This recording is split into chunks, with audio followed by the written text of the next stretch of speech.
This is a test video upload हो चुकी है हमारे पास। हम इसको डिलीट कर देते हैं और अपनी एप्लीकेशन को अब हम देखते हैं कि क्या हो रहा है। डिबगिंग शिफ्ट F5 से स्टॉप करते हैं। ओके जी, पहला काम जो हो रहा है इसमें हो रहा है YT ऑथेंटिकेट। एक सब रूटीन है जिसका नाम है YT ऑथेंटिकेट। उसमें क्या हो रहा है आइए देखते हैं। अच्छा, मैंने डिस्कस किया था क्लाइंट आईडी और डेवलपर की आपको चाहिए होती है, तो मैंने तो अपनी बना ली है क्लाइंट आईडी डेवलपर की, और उनको मैंने वेब कॉन्फ़िग में स्टोर कर दिया है, ऐप सेटिंग्स के अंदर स्टोर कर दिया है। यहाँ पे पहला स्टेप, कभी भी YouTube API में जब आप अपलोड करेंगे तो आपको एक YouTube सर्विस का ऑब्जेक्ट है जिसको आपने इनिशियलाइज करना पड़ता है, और उसमें आपको क्लाइंट आईडी डेवलपर की और अपना यूजर नेम यूट्यूब का और अपना यूजर नेम पासवर्ड यूट्यूब का पास करना पड़ता है। यहाँ पे हमने देखें एक ग्लोबल पब्लिक वेरिएबल डिक्लेयर किया था माई सर्विस का एज यूट्यूब सर्विस। अब यहाँ पे YT ऑथेंटिकेट के अंदर हम इसको इनिशियलाइज करेंगे। हम यहाँ क्लाइंट आईडी ले रहे हैं, वेब डॉट ऐप सेटिंग्स में से मैंने क्लाइंट आईडी बनाई है। मैं अपना जाहिर सी बात है शो नहीं करूंगा client ID user name password वगैरह, तो ये मैंने अपना वेब डॉट कॉन्फ़िग में रखे हैं, ये वहां से उठा रहा है। वेब डॉट कॉन्फ़िग के अंदर मैंने क्लाइंट आईडी डेवलपर की यूजर नेम पासवर्ड एंटर कर दिए हैं और इन सारों को मैंने अपनी एप्लीकेशन में कॉल किया है। अगर आपको वेब डॉट कॉन्फ़िग का में ये करने का आइडिया नहीं है तो आप सिंपली यहाँ dim client ID as a string और यहाँ पे अपनी क्लाइंट आईडी टाइप कर दें, फिर डेवलपर की एज ए स्ट्रिंग या डेवलपर की टाइप कर दें, यूजर नेम टाइप कर दें, अपना पासवर्ड टाइप कर दें। ये सारी स्ट्रिंग वैल्यूज में जाहिर सी बात आपको डबल कोटेशंस के अंदर करनी पड़ेंगी सारी टाइप। और अगर आप वेब डॉट कॉन्फ़िग में रखना चाहते हैं तो मैं आपको दिखा देता हूँ।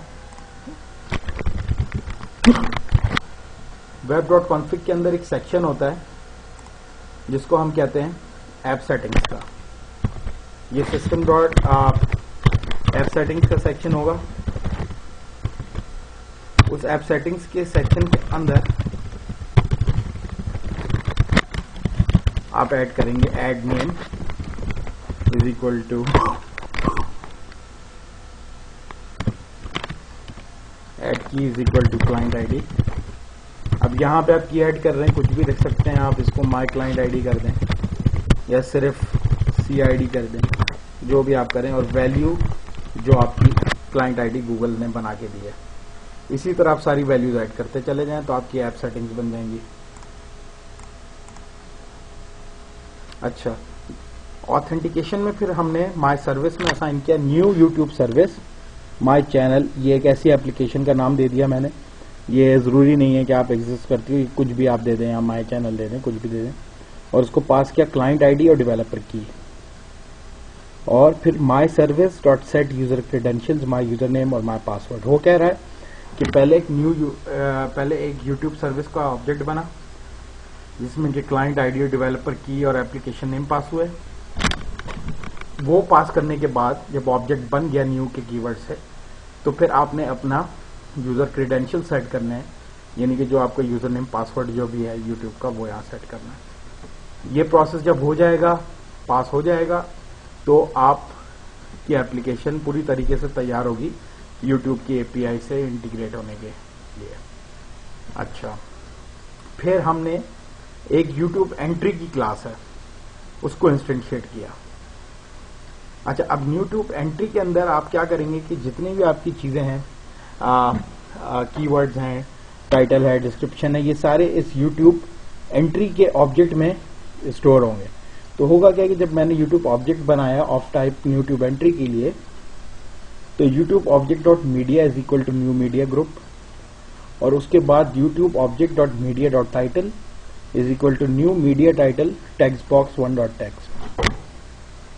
फिर इसी तरह कैटेगरीज ऐड की, categories dot add new media category drop down list 1 dot selected item dot text, और इसके आगे YouTube name table dot category schema.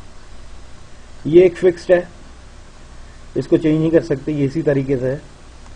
तो इसको इसके बाद ये रहने दें YouTube name table dot category schema.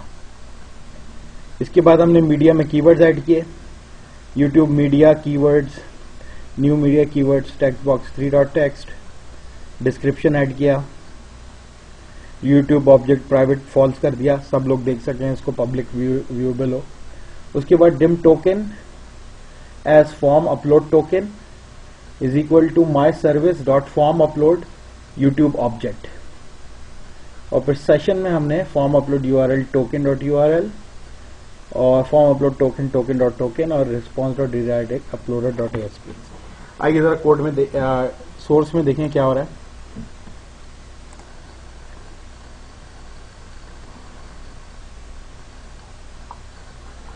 अब यहां पे देखें जो पहला पेज है मेरा, उसमें हम टाइटल, डिस्क्रिप्शन, कैटेगरी, कीवर्ड्स बता रहे हैं, लेकिन हम कहीं भी इसको फाइल नेम नहीं बता रहे। फाइल नेम अभी आपने देखा होगा कि वो फाइल नेम सेकंड पेज पे पूछता है जब आप ये वाला बटन दबा देते हैं। जब ये बटन क्लिक होता है तो दबाते हैं। यूट्यूब में अपलोड करने का तरीका बेसिकली क्या है कि पहले आपको टाइटल, डिस्क्रिप्शन, कैटेगरी, कीवर्ड्स का एक ऑब्जेक्ट बना के यूट्यूब को सेंड करना पड़ता है। जब ये बटन आप दबा रहे हैं यहाँ पे,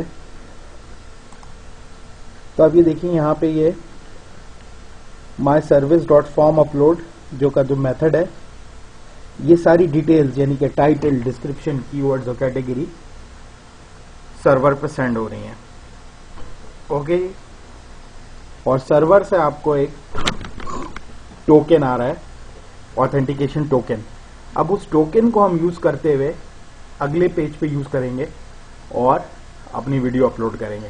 थोड़ा सा कॉम्प्लिकेटेड है, लेकिन आप इसको कॉन्सेप्ट समझ लें कि पहले सिर्फ डिटेल्स आप अपलोड करेंगे, अपलोड भी नहीं कहें बल्कि इसको आप कहें कि यूट्यूब को आप डिटेल्स भेजेंगे अपनी वीडियो की, कि भाई मैं ये इस तरह की एक वीडियो फाइल सेंड करूंगा और उसका टाइटल ये होगा, डिस्क्रिप्शन ये होगा, कैटेगरी ये होगी और कीवर्ड्स ये होंगे। मुझे आप प्लीज टोकन दे दें ताकि उस टोकन को यूज करते हुए मैं वीडियो अपलोड कर सकूं। तो यहाँ पे टोकन देखें हमने लिखा है, और फिर टोकन में दो प्रॉपर्टीज हैं, यूआरएल की है, एक टोकन की है। इन दोनों को हम सेशन वेरिएबल्स में डाल लेंगे, form underscore upload URL token dot URL, form underscore upload token token dot token, और फिर हम अपने रिस्पॉन्स डॉट रिडायरेक्ट करेंगे अपलोडर डॉट एएसपीएक्स पेज पे। Uploader dot ASPX page basically वो पेज है जहां पे आपको फाइल का इनपुट बॉक्स दिखता है कि आप ब्राउज करके अपनी वीडियो फाइल सेलेक्ट करें। मैं आपको